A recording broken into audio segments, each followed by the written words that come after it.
हमारी बेटी की मट्टी नहीं दी उन लोगों ने। मैं पैर की मेरी बहू मेरी ननद की मट्टी तो कम से कम दे दो। को टेस्ट करवाएंगे। जब हम सच बोल रहे हैं तो हम क्यों कराएं? ये उन लोगों का कराया जाए जो जिन लोगों ने हम लोगों पे झूठ बोल रहे हो। एसडीएम साहब भी बदतमीज तरीके से कल उस दिन भी बात कर रहे थे, मकान भी मिल रहा है, नौकरी भी मिल रही है। इतना अगर लड़की को कोरोना हो जाता तो भी नहीं मिलता था। जो लड़की ने धोखा वो सच बोला है, वो कैसे बदल सकता है आप बताइए। वो भी बयान आएंगे, उन पर आगे की कार्रवाई करते हुए जो भी दोषी होगा कठोरतम कार्रवाई की जाएगी।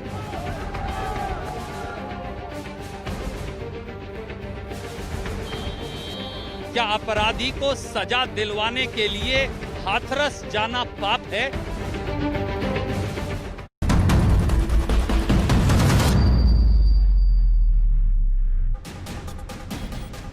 नमस्कार, आप देख रहे हैं हल्ला बोल। आपके साथ मैं हूं अंजना ओम कश्यप। जब 19 साल की एक पूरी जिंदगी एक बेटी की अस्थियों में सिमट जाए तो सोचिए उस परिवार का दर्द, जिस दर्द ने पूरे देश को झकझोरा। मेरी भी बेटी है इस हैशटैग के साथ आज तक के इस मुहिम से पूरा देश जुड़ा है। बड़ी खबर के साथ हम हल्ला बोल की शुरुआत कर रहे हैं। आपको बता दें, परिवार अस्थियां लेने के लिए अब पहुंच रहा है उस जगह पर जहां पर 23 सितंबर की आधी रात को बेटी की चिता जला दी गई थी। 14 सितंबर को यह घटना उसके बाद साथ घटी थी और उसके बाद 23 सितंबर को आधी रात के वक्त रेप पीड़िता का अंतिम संस्कार जिस जगह पर किया गया था, परिवार अब वहां पर जाकर अपनी बेटी की अस्थियां लेने वाला है। इस बड़ी खबर के साथ हम इसलिए शुरुआत कर रहे हैं क्योंकि एक बार फिर से पूरा देश इस खबर की गंभीरता को समझे। 19 साल की एक बेटी के साथ बलात्कार होता है। यह बलात्कार का मामला इतना बड़ा क्यों बनता है? क्योंकि पुलिस प्रशासन हर कदम पर लीपापोती करती चली जाती है। हर बात को ढकने की कोशिश में, हर बात को छिपाने की फिराक में दिखती है, जिसकी वजह से पूरे देश का गुस्सा इस तरह से उबलता है कि आखिर क्या छिपाने की कोशिश हो रही है। क्यों बार बार पूरे केस में चाहे एसपी हो चाहे डीएम हो, सभी या तो बात को छिपाते हुए दिख रहे हैं या फिर पूरे मामले को घुमाते हुए दिख रहे हैं। आरोप डीएम पर दबाव बनाने का भी लगा जब वो वीडियो वायरल हुआ।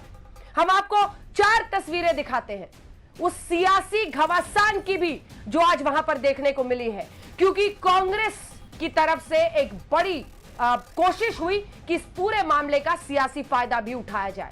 राहुल गांधी हो, प्रियंका हो, दोनों पहुंचे डीएनडी पर और फिर जो यूपी सरकार ने अति उत्सुकता के साथ जबरदस्त भारी पुलिस बल की तैनाती कर रखी थी। न जाने उत्तर प्रदेश में विपक्षी पार्टियों को जाने देने की इजाजत क्यों नहीं है, वो सब देखिए। हाथरस और राहुल प्रियंका का उस तरफ कूच, डीएनडी पर धक्का मुक्की हुई, पुलिस से आमना सामना हुआ, पीड़ित परिवार से मुलाकात करेंगे, यानी ये सब कुछ चलेगा, अभी काफी देर तक चलेगा। हालांकि 5 लोगों के साथ उन्हें जाने की इजाजत मिल गई है। आइए आपको सीधे लिए चलते हैं। मौसमी सिंह हमारी सहयोगी हमारे साथ जुड़ रही है। और मौसमी, राहुल गांधी बीच में कहीं रुके हैं ऐसी खबर आ रही है, लेकिन सवाल तो यह है कि संवेदनशीलता के साथ नहीं, एक वक्त पर डीएनडी पे ऐसा लग रहा था जैसे बॉर्डर की तस्वीर हो। यूपी सरकार पूरी ताकत झोंक रही थी कि विपक्षी पार्टी का नेता पहुंचे नहीं हाथरस तक। बाद में 5 लोगों के साथ देने की इजाजत दी गई, लेकिन यह सवाल भी तो पूछा जाएगा कि ऐसा लग रहा था राहुल गांधी नामांकन भरने जा रहे हैं, पीड़िता से मिलने के लिए और संवेदना जताने के लिए नहीं। मौसमी, देखिए अंजना, एक तरफ यूपी सरकार है और कहीं ना कहीं यूपी सरकार को लगता है कि उसकी किरकिरी इस मसले पर काफी भयंकर हो चुकी है, काफी भद पिट चुकी है और जिस तरह से प्रशासन के वीडियोस आए उसने मामले को और पेचीदा और सरकार की छवि के लिए और खराब कर दिया। दूसरी तरफ कांग्रेस पार्टी है जिसको लगता है कि कहीं ना कहीं ये मसला बेहद भावनात्मक है और इससे पूरी देश की जनता जुड़ती है। हमने तमाम लोगों से जो वहां पे ट्रैफिक जाम में फंसे थे थे उनसे पूछा तो उनको इस बात का दर्द नहीं था कि उनको 1.5 घंटे रुकना पड़ा, पर उनको इस बात का जरूर दर्द था कि हाथरस की बेटी के साथ ऐसा हुआ और ऐसा नहीं होना चाहिए, इसमें पूर्ण विराम लगना चाहिए। पर यह भी सच है, चाहे 2012 हो या 2020, 2012 में निर्भया कांड पर और 2020 में आज इस मसले हाथरस मसले पर लगातार सियासत हो रही है, चाहे वो बसपा हो, सपा हो और चाहे वो कांग्रेस पार्टी हो। तीनों में होड़ लगी है कि कौन मुख्य विरोधी पार्टी की तरफ के तौर पर योगी आदित्यनाथ को घेर सकती है और कहीं ना कहीं इसमें कांग्रेस लीड लेती नजर आ रही है। यही वजह है कि मायावती ने भी सीबीआई की मांग रख दी। बहरहाल 15 किलोमीटर दूर पहले मथुरा से प्रियंका और राहुल गांधी यहाँ पे रुके हैं और उसके बाद सीधे वो हाथरस का रुख करेंगे। पर ये जरूर कहा जा रहा है कि कहीं ना कहीं हाथरस के जरिए वो लखनऊ और लखनऊ के जरिए दिल्ली के किले को फतेह करने की पूरी जो एड़ी चोटी का जोर है वो कांग्रेस पार्टी लगा रही है। ये वही राहुल गांधी हैं जिन्होंने मोटरसाइकिल से भट्टा परसौल का सफर तय किया था और उसके बाद 2012 के चुनाव के पहले उन्होंने सियासी अपनी रणभूमि तैयार की थी। अब ये देखना है क्या हाथरस के जरिए एक बार फिर से पश्चिमी उत्तर प्रदेश के जरिए और महिला सुरक्षा के मसले के जरिए राहुल गांधी दोबारा अमेठी की जमीन को वापस लेने या लखनऊ के किले को फतेह करने की कोशिश करते हैं अपनी बहन प्रियंका के लिए। बिल्कुल, क्या एक बार फिर से उत्तर प्रदेश में अपनी जमीन तलाशने की कोशिश है? याद रखिए, इस लोकसभा चुनाव में पूरी तरह से अमेठी से हार जाना एक बहुत बड़ा झटका था इसी गांधी परिवार के लिए। तो क्या हाथरस के जरिए सियासत अब इस बात की है कि कैसे अपनी जमीन फिर से तलाशी जाए उत्तर प्रदेश में? लेकिन हाथरस की आइए 5 तस्वीरें आपको दिखाते हैं, क्योंकि परिवार के लिए दर्द है और आज तक लगातार इस खबर पर टिका हुआ है। सबसे पहले हमने बताया था पूरे देश को कि हाथरस में कैसे नाइंसाफी की खबरें आ रही हैं। हमने पुलिस प्रशासन की तो ज्यादतियां थी उसके खिलाफ अपनी आवाज बुलंद की। हर कदम पर सरकार को, प्रशासन को ये समझाया, ये दिखाया, ये बताया, सवाल पूछा और ये बताया कि आप जो कर रहे हैं ऐसा लगता है कई बार कि पूरी तरह से मामले को ढकने और लीपापोती के लिए हो रहा है। ये न्याय व्यवस्था नहीं कही जा सकती किसी भी हालत में और वही कड़ी आज भी हम आगे लिए चल रहे हैं। चित्रा, इससे ज्यादा दर्द क्या हो सकता है कि आज अस्थियां लेने के लिए वहां जाना पड़ रहा है जहां पुलिस प्रशासन ने बेटी की चिता जला दी थी आधी रात में। बताया तक नहीं था, जानकारी थी, लेकिन वहां पर घर में जाकर अंतिम संस्कार के तमाम नियम भी पालन करने नहीं दिए थे। परिवार ने अपने आप को बंद कर लिया था कि हमारी बेटी हमें एक बार घर ले जाने दो। आज जाकर बेटी की अस्थियां उस खेत से लेनी पड़ रही हैं परिवार को। देखिए, आपको बता दें कि ये जो थोड़ा सा बदलाव आया है, यहाँ पर जब 2 बड़े अधिकारी उत्तर प्रदेश के आते हैं, परिवार वालों को आश्वासन देते हैं, क्योंकि पूरी तरह से यहाँ का जो सिस्टम था अंजना, वो पूरी तरह से फेल्योर रहा था। यहाँ का प्रशासनिक अमला पूरी तरह से नाकाम इस पूरे मामले पर दिखाई दिया। यही कारण है कि 2 बड़े अधिकारियों को आकर यहाँ पर समझाना पड़ा और अब ये परिवार का रुख है। लेकिन राहुल गांधी आने वाले हैं। आपको बताते चले कि बाहर एक तरफ जहाँ से एंट्री हम लोगों को पैदल दी जा रही है, हमारी गाड़ी बाहर ही रोक दी गई है, वहाँ पर भारी भीड़ देखी जा रही है। न सिर्फ कांग्रेसी कार्यकर्ताओं की, बल्कि जो आरोपी हैं उनके पक्ष में जो बड़ी पंचायत कल हुई थी उसके लोग भी वहां पर दिखाई दे रहे हैं। लगातार वो हंगामा कर रहे थे। कुछ मीडिया कर्मियों के साथ भी वहां पर बदसलूकी की खबरें सामने आई। आपको ये भी बताते चले अंजना, वहां पर लोगों को तितर बितर करने के लिए पुलिस के सामने इस वक्त बहुत बड़ी चुनौती बन गई है, क्योंकि वहां पर हंगामा और नारेबाजी हो रही है। फिलहाल मेरे पीछे तो आपको सन्नाटा इस समय दिखाई दे रहा है, क्योंकि हम अंदर होते हुए बाहर की तस्वीरें हम देख कर आ रहे हैं। अंदर अब हम सीधे उस जगह पर जा रहे हैं, उस गाँव में जहाँ पर राहुल गांधी और प्रियंका गांधी पहुंचने वाले हैं बस कुछ ही देर में। लेकिन यहाँ पर अब एक अलग तरह का जातीय संघर्ष शुरू ना हो जाए और उससे कैसे पार पाएगी यहाँ की सरकार और प्रशासन, ये भी अपने आप में बेहद महत्वपूर्ण होगा देखना, क्योंकि चुनौती लगातार यहाँ से बढ़ती। 14 सितंबर का ये मामला, जरा सोचिए, आज तकरीबन 18 दिन होने को हैं, लेकिन यहाँ पर जो आग लगी थी वो बुझने का, थमने का नाम नहीं ले रही है। परिवार के भीतर भरोसे की भी कमी है। सरकार की ओर से जो आश्वासन दिया गया, प्रशासनिक अमले की ओर से जो कार्रवाई भी हुई 5 पुलिसकर्मियों को लेकर, उसको लेकर भरोसे की कमी रही और आज भी परिवार की ओर से यही कहा गया कि न जाने किसको जला दिया गया, हम कैसे भरोसा करें। लेकिन जब प्रशासनिक बड़े अधिकारी यहाँ पर सामने आते हैं, परिवार वालों को समझाते हैं तो थोड़ा सा ढांढस बसता है। फिलहाल प्रियंका और राहुल का भी अंदर इंतजार किया जा रहा है। उन लोगों को जानकारी मिली है कि राहुल और प्रियंका यहाँ पर आने वाले हैं, लेकिन यकीनन इंसाफ की जो लड़ाई लगातार आज तक भी लड़ रहा है यहाँ से, क्योंकि उस बिटिया को न्याय दिलाने की बात है, वो अब राजनीति की भेंट न चढ़ जाए, इस बात का भी डर है। फिलहाल आपको दिखाना चाहेंगे लगातार यहाँ पर पुलिस की गाड़ियों का मूवमेंट। ये देखिए एसडीएम साहब एक बार फिर से यहाँ पर जा रहे हैं, लगातार गाड़ियां अंदर जा रही हैं, बाहर आ रहे हैं, क्योंकि एक तरफ चुनौती बाहर की है जहाँ पर वो ऊंची जाति के लोगों का भारी जमावड़ा इस वक्त देखने को मिल रहा है, तो वहीं अंदर राहुल गांधी और प्रियंका गांधी आने वाले हैं, जिसका इंतजार पूरा परिवार कर रहा है। मद्देनजर यहाँ पे लगातार आप देखिए कि हाई वोल्टेज सियासी ड्रामा है। जल्दी से एक बार चलते हैं वहां पर। मौसमी ढाबा में रुके हैं मथुरा के आसपास, क्या हो रहा है वहां पर? जी रुके हैं जी, देखिए जी देखिए, मैं बोल रही हूँ शकील से जल्दी से बैठ जाएं, क्योंकि ढाबा में रुके थे। और अब राहुल गांधी, ये पीछे देखिए गाड़ी आ रही है उनकी, अभी गाड़ी चली नहीं है, शकील दिखाएंगे आपको, उनकी गाड़ी यहाँ से निकल रही है। 15 किलोमीटर दूर है मथुरा, तो लगभग आप अंदाजा लगा लीजिए, अलीगढ़ से 40 मिनट का रास्ता है, यमुना एक्सप्रेसवे पर है। पुलिस कर्मियों का तांता है यहाँ पे, और राहुल गांधी और प्रियंका गांधी, अब आप देख रहे हैं कि सुरक्षा कर्मियों की हरकत है। शकील से भी हम कहेंगे कि हम लोग को पीछे फॉलो करना है तो चले, पर कुल मिला के राहुल और प्रियंका यहाँ पे बहुत महत्वपूर्ण हो जाता है एक तस्वीर। रंजना ड्राइविंग सीट पे प्रियंका गांधी वाड्रा जब निकलती हैं कांग्रेस ऑफिस से, तो प्रियंका गांधी वाड्रा ड्राइविंग सीट पे, राहुल गांधी उनके बगल में, और रुख कहाँ का? उत्तर प्रदेश का रुख। तो ये बड़ी बड़ी संकेतों में और सियासी मायनों में ये बड़ी बड़ी कहानी है कि क्या राहुल गांधी और प्रियंका गांधी एक बार फिर से अपनी पारंपरिक कर्मभूमि उत्तर प्रदेश में कांग्रेस की जो किस्मत है उसको जगाने की कोशिश कर रहे हैं।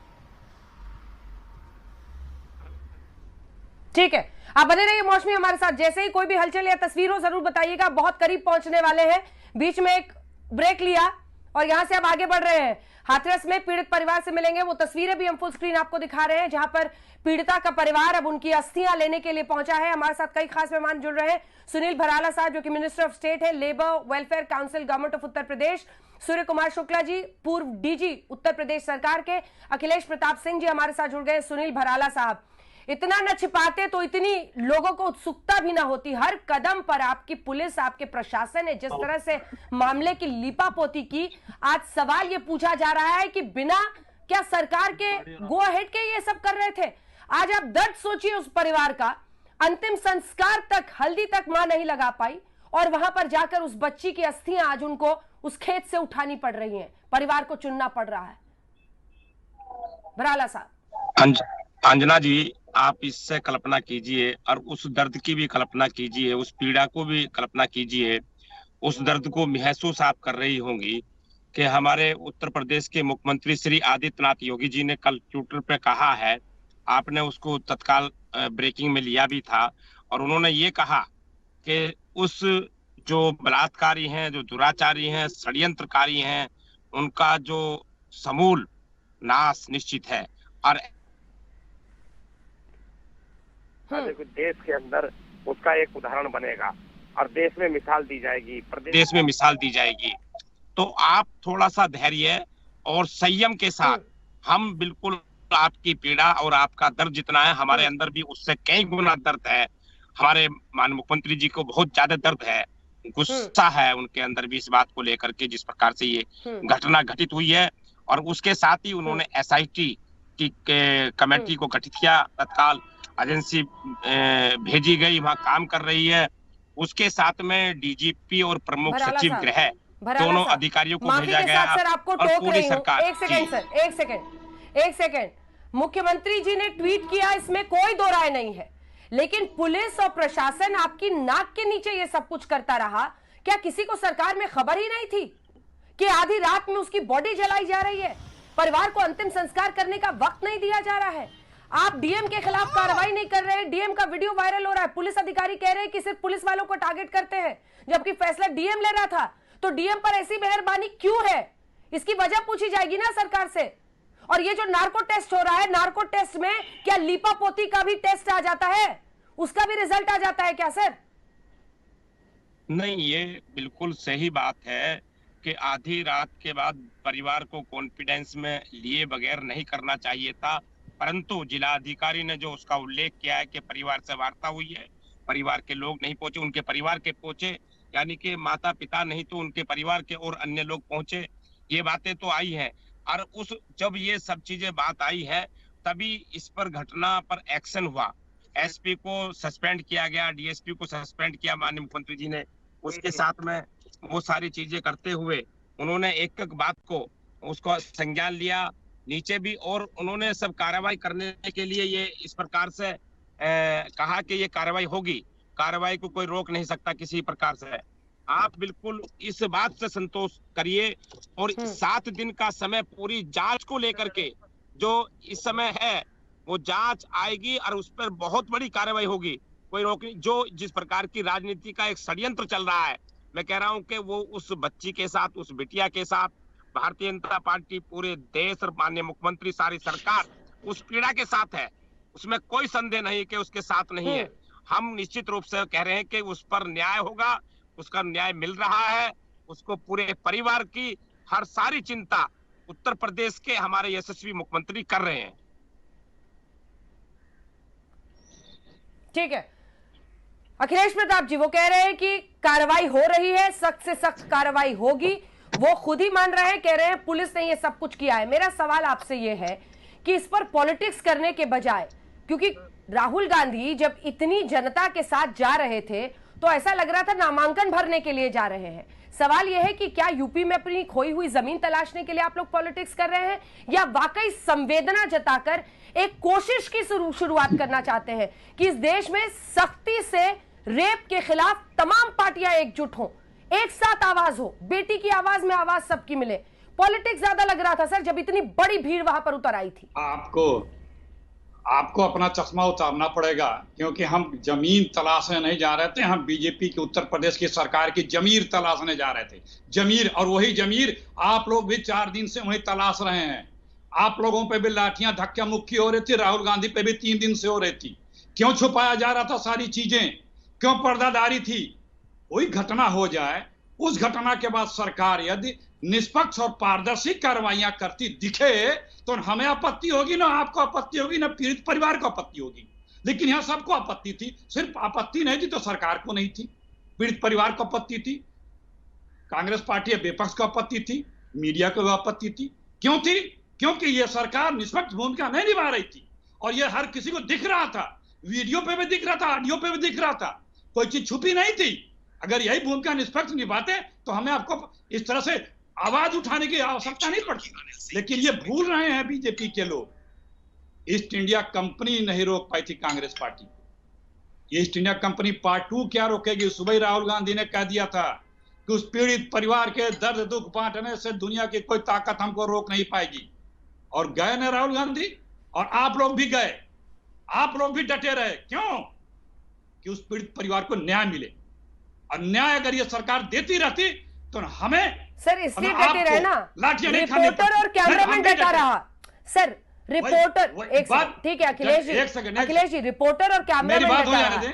ऐसा नहीं है ना सर कि पूरी बारात लेके चल गए, अपनी राजनीति चमकाने के लिए नहीं गए ना, सच देश के सामने लाने के लिए गए। क्या ये सादगी के साथ नहीं किया जा सकता था? और मुझे ये बताइए, एक सेकंड सर, एक सेकंड, आप अपनी बात पूरी कीजिएगा, आप ही के पास आ रही हूँ। अब मौसमी, मैं आपके पास भी आ रही हूँ, मौसमी कुछ खबर बता रही है, राहुल गांधी फिर से निकले हैं। आ रही हूँ मौसमी आपके पास, और आपके पास भी चित्रा आ रही हूँ, चित्रा वहां से लगातार कवरेज कर रही है, परिवार अस्थियां समेट रहा है। सर 12 पर एक सवाल पूछ लूंगी, अभी आप 10 उंगलियां मुझ पर उठा देंगे। यही तो पॉलिटिक्स है, सब अपने अपने शासित राज्य पर ढक्कन लगाना चाहते हैं। दलित बलात्कार के मामले में राजस्थान सबसे आगे है, लेकिन एक सवाल पूछ दूं और आपका खून खौल जाएगा। रोज यही हो रहा है। 12 पर जिस भी कांग्रेस प्रवक्ता से सवाल पूछ लीजिए राजस्थान पर, आप एक बार तो अशोक गहलोत से पूछते हैं कि एक मुख्यमंत्री कैसे लिख सकता है कि लड़कियां अपनी मर्जी से चली गई, अपनी मर्जी से चली गई, ऐसा मुख्यमंत्री कैसे लिख सकते हैं? मैं जवाब दे रहा हूं, अपना खून मत खोलेगा, थोड़ा ध्यान से सुन लीजिएगा, मेरी बात से आपका खून खोलेगा। 12 का आपने प्रश्न उठाया, सुनिएगा ध्यान से, बीच मत बोलिएगा। 12 आप क्यों नहीं गई? इसलिए नहीं गई कि आपको पता है कि 12 में सरकार न्यायोचित पारदर्शी कदम उठा रही है। 12 में विपक्ष बीजेपी क्यों नहीं गया? क्योंकि उसे भी पता है कि वहां पे निष्पक्ष भूमिका सरकार निभा रही है। जाइए ना, आपको 12 में किसने रोका है? अंजना कश्यप को या चित्रा त्रिपाठी को किसने रोका है क्या 12 में? क्यों नहीं जाते हैं आप? जाइए, बताइए क्या गलत हुआ, क्या सही हुआ है। चाहे बीजेपी के अच्छा, नेता चली जाए, सारा काम हम करें, सारा काम हम करें, आप कुछ नहीं कीजिएगा, आप कुछ नहीं कीजिएगा। अरे हाथरस की भी घटना हमने उठाई थी, हाथरस की भी घटना सफदरजंग अस्पताल में चले जाते क्योंकि आप कुछ बातें कर रहे हैं, इसलिए आपको बीच में टोकना जरूरी है। अखिलेश प्रताप सिंह, एक बार 12 पर बस कांग्रेस प्रवक्ता के अगर ईमानदारी का टेस्ट करना है, एक बार राजस्थान पर सवाल कर लीजिए, एक बार राजस्थान पर सवाल कर लीजिए। 2-3 दिन बाद राहुल गांधी आते हैं और फिर चले जाते हैं। अंजना इतने दिन हो गए, एक बार मुख्यमंत्री योगी का नाम लेकर सवाल कर लो। अखिलेश प्रताप सिंह का सवाल कर लो। हाथरस की पूरी घटना की पल की खबर हमने देश को बनाई और आपको लगता है चूंकि हम सवाल पूछ रहे हैं तो आप कह रहे हैं कि हम भी फिसल ले, हर हर गंगे कर ले। फिसल गए तो हर हर गंगे। अरे छोड़िए सर, छोड़िए, अपनी ईमानदारी पर जवाब दीजिए, अपनी ईमानदारी पर जवाब दीजिए। अरे अखलाक के घर कितनी बार गए सर?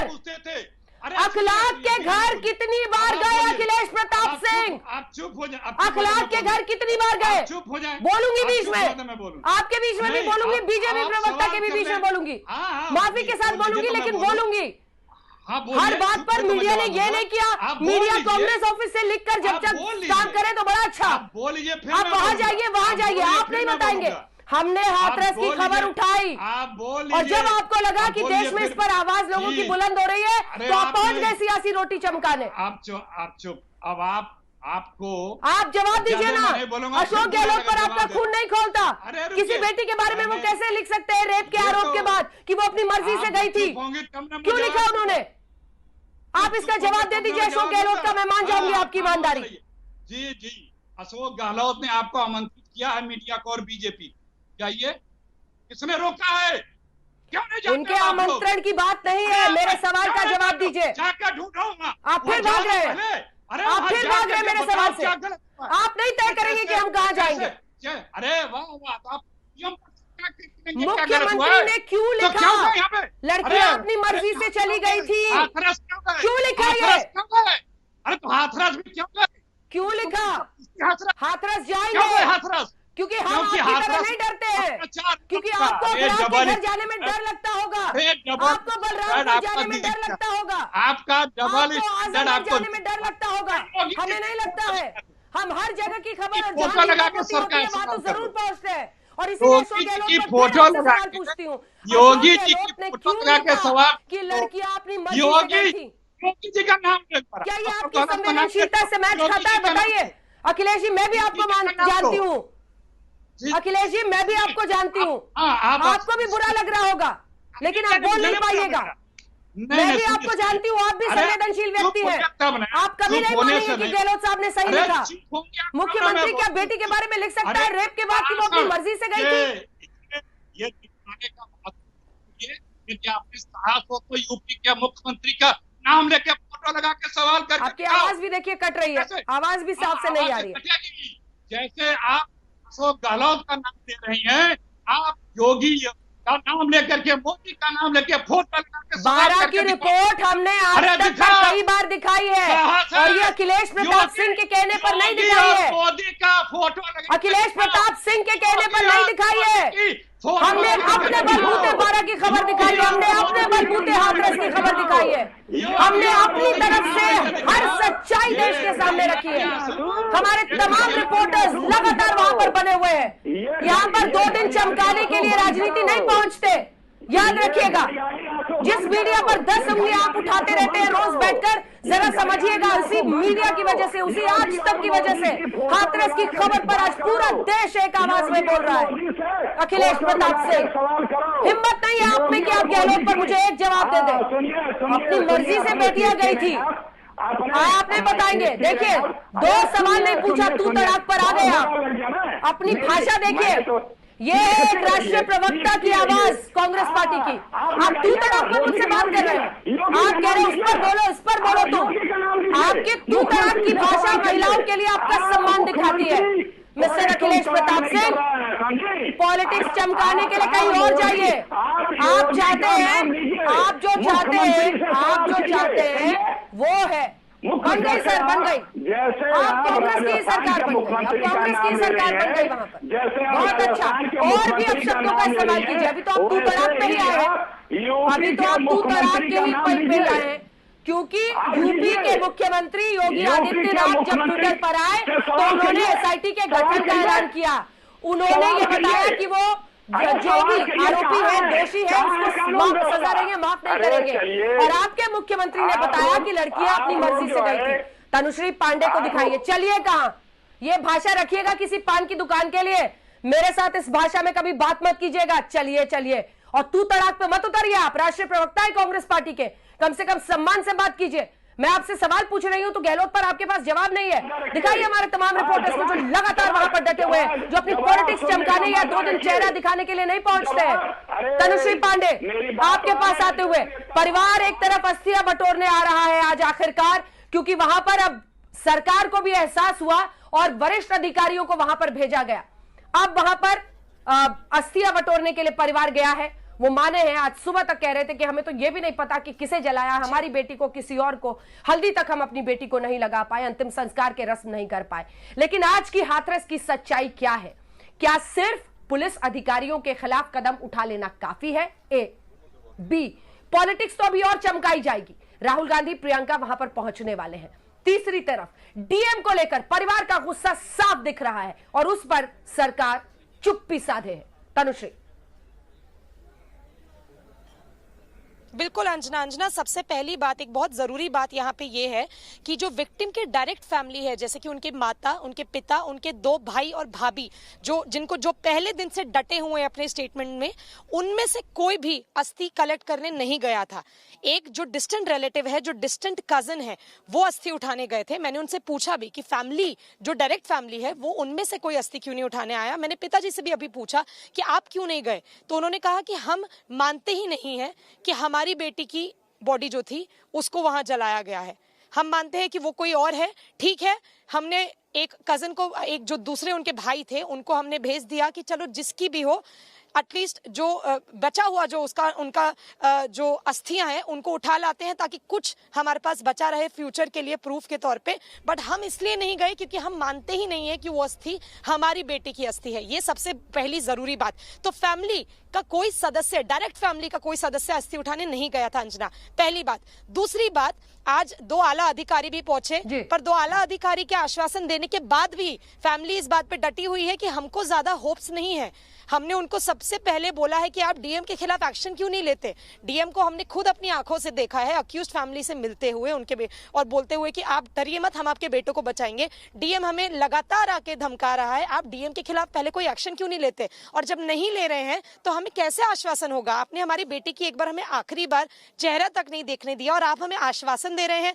तीसरी बात अंजना, जो सबसे जरूरी है पॉलिटिक्स को लेके, अभी मैं पिताजी से बात कर रही थी, मैंने उन्हें बताया कि आपको पता चला कि राहुल गांधी और प्रियंका गांधी आपसे मिलने आ रहे हैं, तो कांग्रेस आपके साथ रहना इस वक्त पे चाहता है। उन्होंने कहा कि कब, कौन आया था हमारे से मिलने जब 14 तारीख को घटना हुई, जब 22 तारीख को बेटी ने बयान दिया, इतने दिन बीत गए। जब वो सिर्फ मरी तो सबको तब जब उनकी जिंदगी चली गई, जब उन्होंने आखिरी सांस ली, तब सबको याद आ गया कि अच्छा अब मिलने आना है। अब तो पॉलिटिक्स से इनको कोई, एक सेकंड तनुश्री, एक सेकंड, ये जो डीएनडी का ड्रामा चल रहा है, एक सेकंड तनुश्री, यहीं पर सफदरजंग अस्पताल में थी बच्ची। किसी ने जाकर वहां पर, जब उनके पिता और भाई थे, किसी ने जाकर सुध लेने की कोशिश नहीं की। यही दिल्ली से सफदरजंग 10 मिनट की दूरी थी, लेकिन फिर वो सियासी ड्रामा बिल्डअप नहीं हो पाता ना। आज तक सबसे पहले पहुंचा पीड़ित परिवार के पास, आज तक ने हर वक्त पर एक एक खबर इस पूरे परिवार की, उसकी पीड़ा की, उसके दर्द का दिखाया। और जब मामला इतना बड़ा हो गया, लीपा पोती को हमने उजागर किया, तो हर कोई इस पर सियासी अपनी रोटी सेकने की फिराक में दिखता है। लेकिन बड़ी खबर इस वक्त की हम आपको बता रहे हैं, सुप्रीम कोर्ट तक मामला हाथरस का पहुंच गया है। सुप्रीम कोर्ट पहुंचा है मामला। सुप्रीम कोर्ट में जनहित याचिका दायर कर दी गई है। सुप्रीम कोर्ट से मामले में संज्ञान लेने की मांग है, हाई कोर्ट की निगरानी में जांच की मांग, और यही वो मांग है जो परिवार भी उठा रहा है। परिवार का यह कहना है कि सुप्रीम कोर्ट कम से कम किसी भी हाई कोर्ट की अगुवाई में, उसकी निगरानी में इस पूरी जांच को आगे ले जाया जाए। मामले की गंभीरता को समझिए। जब लोकल एडमिनिस्ट्रेशन पर संगीन आरोप हो कि वही दबाव डाल रहे हैं, वही बार बार अपनी बातें परिवार पर थोप रहे हैं, ऐसे में सवाल यही उठता है कि क्या एक निष्पक्ष जांच हो पाएगी? मामला अब अदालत तक, और वो भी सुप्रीम कोर्ट तक पहुंच गया है। बड़ी खबर इस वक्त की हम आपको बता रहे हैं। जल्दी से आपको लिए चलते हैं। सूर्य कुमार शुक्ला जी हमारे साथ, पूर्व डीजीपी जुड़ रहे हैं, उत्तर प्रदेश सरकार के पूर्व डीजी। मैं आपके पास आना चाहती हूं सर, सूर्य कुमार शुक्ला जी। देखिए, एसपी हाथरस तो पहले दिन से लीपापोती में लगे हुए थे, अब कोई इससे इनकार नहीं कर सकता। पहले दिन से ही बताने लगे वो कि रेप नहीं है, रेप की जांच करने की जरूरत नहीं है। अब सवाल ये है कि उनके खिलाफ तो कार्रवाई हो गई है, लेकिन ऐसा पता चला है कि तमाम आईपीएस ऑफिसर्स कह रहे हैं कि डीएम को क्यों बख्शा गया है? क्या डीएम के सारे फैसले थे जो ये हो रहा था? और सब जो कहते हैं कि ऊपर से आदेश है, ऊपर से आदेश है, तो क्या ये सीधे मुख्यमंत्री तक बात पहुंचती है?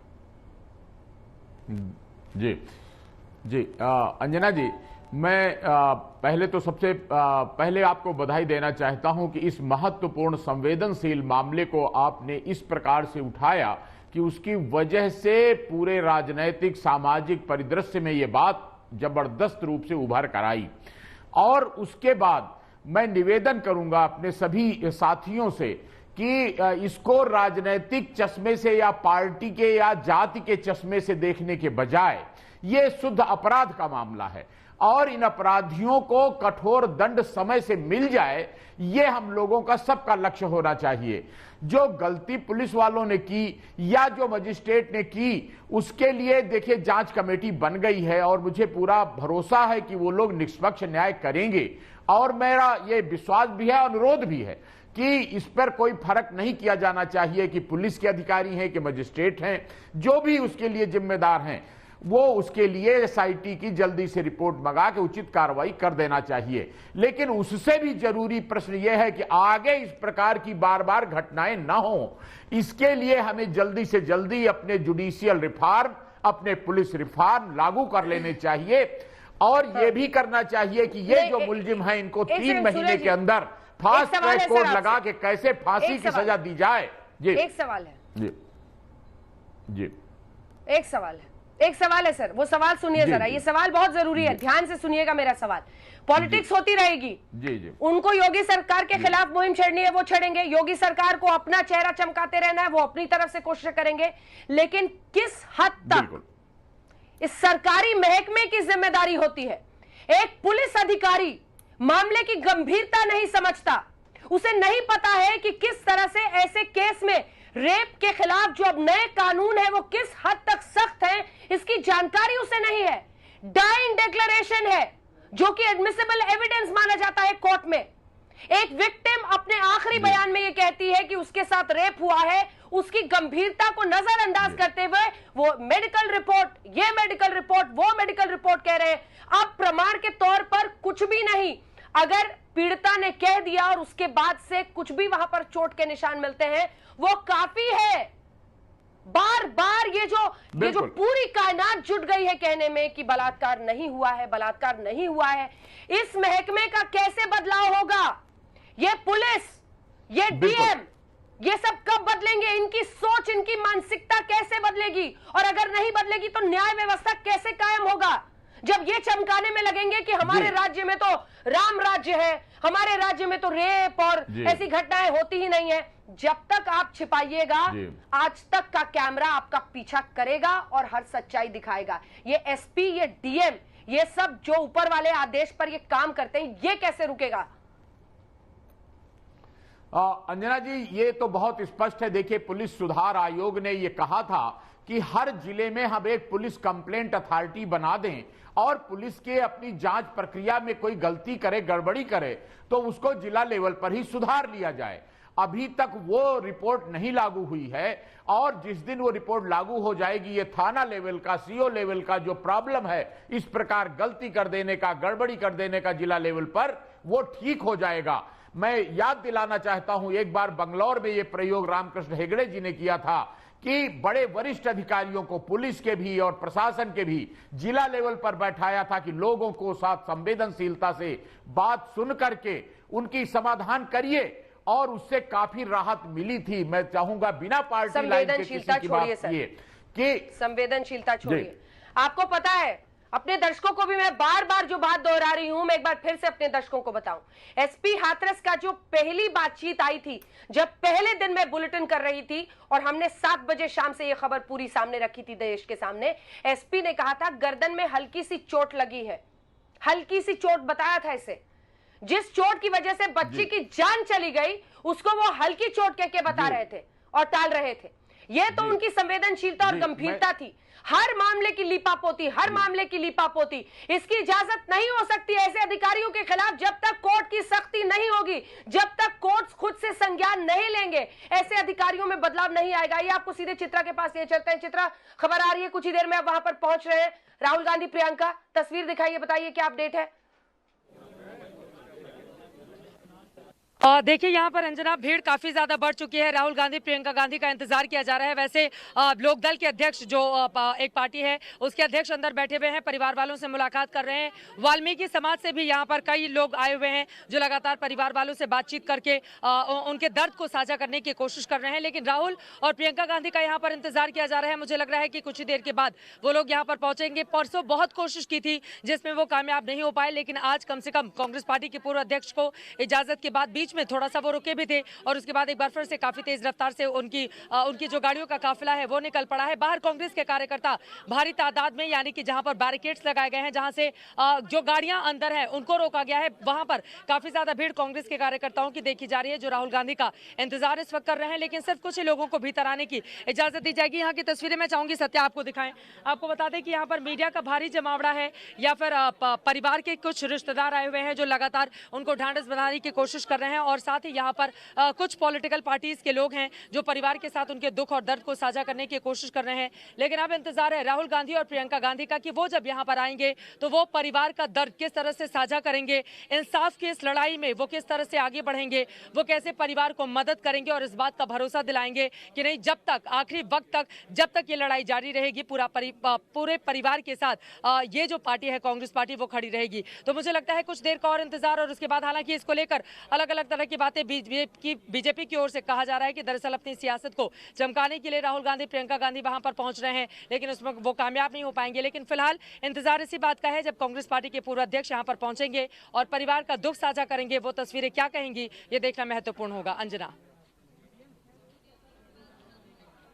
चित्रा, परिवार ने अस्थियां ली थी, ऐसी तस्वीरें आ रही थी। बताया गया जो इमीडिएट फैमिली है वो नहीं, कुछ और लोग आए थे। क्या वो अस्थियां घर पहुंच गई हैं? क्या इस पर कोई अपडेट है? और परिवार किस तरह से देखता है? क्योंकि मैंने वो बातचीत देखी जब आपने परिवार से पूछा था, वो बहुत ज्यादा खुश इस बात से नहीं हो रहे हैं कि तमाम राजनीतिक पार्टियां या उनके नेता वहां पर पहुंच रहे हैं। उनको अगर चाहिए तो इंसाफ, एक निष्पक्ष जांच, कोर्ट की निगरानी में जांच हो, सच पूरा सामने आए, और कम से कम जिस तरह की लीपापोती और सब कुछ प्रशासन कर रहा था उसके खिलाफ उनका गुस्सा साफ दिखा। देखिए, लीपापोती जो प्रशासन कर रहा था उसी को कवर अप करने के लिए और डैमेज कंट्रोल करने के लिए तो यूपी सरकार के 2 बड़े अधिकारी यहां पर पहुंचते हैं, और ऐसा लग रहा है कि शायद हो सकता है उसमें वो थोड़े कामयाब भी रहे हों। शायद यही वजह रही कि परिवार के लोग जाकर अस्थियां लेकर घर सब लोग वापस लौट आए हैं सारे, चाहे पिता हो या फिर दोनों भाई हों, माँ हो, सब लोग अंदर इस वक्त मौजूद हैं। उनकी भाभी भी जो लगातार अपनी आवाज़, बीच में उनकी तबियत भी काफ़ी ज़्यादा खराब हो गई थी, लेकिन लगातार वो इंसाफ की बात कर रही हैं। लेकिन महत्वपूर्ण होगा अंजना ये देखना कि इंसाफ की जो लड़ाई ये परिवार लड़ रहा है, राजनीति उसके ऊपर भारी ना हो जाए। ये भी देखिए, सत्ता पक्ष विपक्ष की अपनी अलग अलग दलीलें, और सबको पता है कि राजनीति इसमें कौन किस तरह से चमकाने की कोशिश कर रहा है।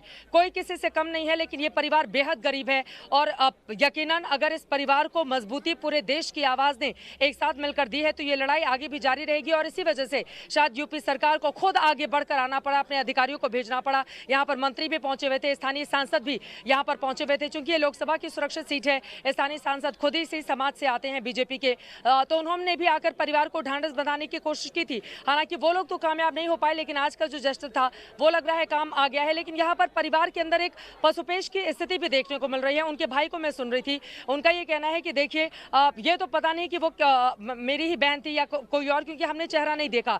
लेकिन इसी के साथ वो कहते हैं कि अगर मान लीजिए कल को हमको पता चले कि मेरी बहन है, तो फिर उसकी अस्थियां यूं ही कुत्ते लेकर चले जाएंगे या कोई जानवर लेकर चला जाएगा। तो इसलिए ये हमारी जिम्मेदारी है। इसी वजह से हम वहां पर गए उनकी अस्थियों को चुनने के लिए। लेकिन उनका चेहरा बिल्कुल सपाट था। एक दर्द है परिवार के भीतर, क्योंकि कम से कम ये अधिकार, ये जो हक है जो इस परिवार को नहीं मिला, वो तो मिलना ही चाहिए था। अपनी बेटी को लेकर बहुत सारे इनके ख्वाब थे जिसको वो पूरा करना चाह रहे थे, वो ख्वाब तो अधूरे रह गए। लेकिन कम से कम अंतिम संस्कार का हक तो परिवार का था। लेकिन ना जाने वो कौन से अधिकारी हैं जिसकी गलतियों का खामियाजा इस परिवार को इस कदर भुगतना पड़ा है। लेकिन फिलहाल इंसाफ का इंतजार है, और इंसाफ के इस इंतजार में राहुल गांधी आकर किस तरह से मदद करते हैं, वो परिवार को कैसे इस बात का भरोसा देते हैं कि हम आपके साथ खड़े हैं, वो तस्वीरें कुछ ही देर के बाद मुझे लगता है कि देखनी शुरू हो जाएंगी। जैसे ही राहुल गांधी इस घर के भीतर आते हैं, वो तस्वीरें हम सबसे पहले पहुंचाएंगे। अंजना जी, मैं इससे पहले कि ब्रेक पर जाऊं, चित्रा जल्दी से एक बार जरा तस्वीर अगर आप वहां की दिखाएं। ये सिर्फ मीडिया का जमावड़ा है या गांव के भी लोग आ गए हैं या कांग्रेस के कार्यकर्ता भी पहुंच गए हैं लोकल? जो बहुत ज्यादा भीड़ आपके पीछे दिख रही है, कौन लोग हैं इसमें ज्यादातर? देखिए, इसमें ज्यादातर मीडिया पर्सन हैं। इसके अलावा मैंने आपको बताया लोकदल के अध्यक्ष यहाँ पर पहुंचे हुए हैं, उनके नेता हैं, वाल्मीकि समाज से जुड़े हुए नेता। मैं चाहूंगी कि सत्य जरा आप थोड़ा सा तस्वीरें जरूर दिखाइए। यहाँ पर भीड़ लगातार बढ़ती हुई चली जा रही है और परिवार का दर्द साझा करने की कोशिश भी यहाँ पर की जा रही है इन नेताओं की ओर से। लेकिन यकीनन अभी इंतजार सबसे ज्यादा राहुल गांधी का ही है, और राहुल गांधी जैसे ही आते हैं उसके बाद वो किस तरह से बातचीत करेंगे, ये महत्वपूर्ण होगा देखना। पीछे काफी ज्यादा भीड़ लग रही है जैसा कि आप देख रहे हैं, लेकिन बस इंतजार अब इसी बात का है, और इंतजार इससे भी ज्यादा इंसाफ का है, क्योंकि इंसाफ की ये लड़ाई बरसों से लड़ रहा है। आज 18-19 दिन हो गए हैं और अब लगातार भूखे प्यासे रहकर इतनी भीड़ के बीच में इंसाफ के लिए दर दर की ठोकरें खाता ये परिवार। कम से कम अब उम्मीदें बंधी है। देखिए, एसआईटी की जांच का अंजना आज तीसरा दिन है। एसआईटी की टीम यहाँ पर नहीं थी, कल दूसरा दिन था, एसआईटी की टीम यहाँ पर नहीं थी। पहले दिन एसआईटी की टीम ने सुबह 8:30 बजे से लेकर दोपहर 3 बजे तक जो जांच पड़ताल की, उसके आधार पर शाम को कल हमने देखा किस तरह 5 अधिकारियों को निलंबित किया गया था। एसआईटी की टीम अभी पूरे 7 दिनों तक जांच पड़ताल करेगी। ऐसे में आगे आने वाले वक्त में क्या कुछ और अधिकारियों के खिलाफ भी गाज गिर सकती है, ये अपने आप में बड़ा सवाल। थोड़ा और इंतजार करना होगा। लेकिन फिलहाल यहाँ पर काफी ज्यादा भीड़, मीडिया कर्मी है, कुछ पॉलिटिकल पार्टीज हैं, वाल्मीकि समाज के लोग हैं, और यहाँ पर अभी नहीं है, उनको बाहर ही रोक लिया गया है। वहां पर बहुत ज्यादा भीड़। आप बने रहिए चित्रा, क्योंकि नॉन स्टॉप लगातार कवरेज, जी नॉन स्टॉप लगातार कवरेज हम आज तक पर कर रहे हैं। हम छोटे से ब्रेक के लिए जरूर रुक रहे हैं, लेकिन हाथरस की बेटी की आवाज आज तक बन रहा है। हर पल की खबर, इंसाफ की इस लड़ाई में उसके बिल्कुल करीब खड़े उसकी आवाज बनते हुए। देखते रहिए हमारी ये नॉन स्टॉप कवरेज आज तक पर, देखते रहिए। सवाल तो यही है कि क्या इंसाफ बहाना है, सियासत चमकाना है? क्योंकि जिस तरह से तमाम राजनीतिक पार्टियां, खास तौर पर राहुल गांधी, प्रियंका गांधी भारी भीड़ के साथ लग रहा था पहुंचने वाले हैं। संवेदनशीलता, और अगर संवेदना ही दिखानी है तो उसके लिए 2-4 लोग ही काफी होते। आखिरकार 5 लोगों को इजाजत दी गई। राहुल गांधी पहुंचने वाले हैं, है आज तक की नजर, लेकिन हमारी नजर उस इंसाफ पर है जो हाथरस की बेटी को मिलनी चाहिए। देखते रहिए आज तक। नमस्कार, मैं हूं अंजना ओम कश्यप। हमें उम्मीद है ये वीडियो आपको पसंद आया होगा। लेटेस्ट खबरों के लिए यूं ही देखते रहिए आज तक, और इस वीडियो के पसंद आने पर लाइक, शेयर एंड सब्सक्राइब करना ना भूलें।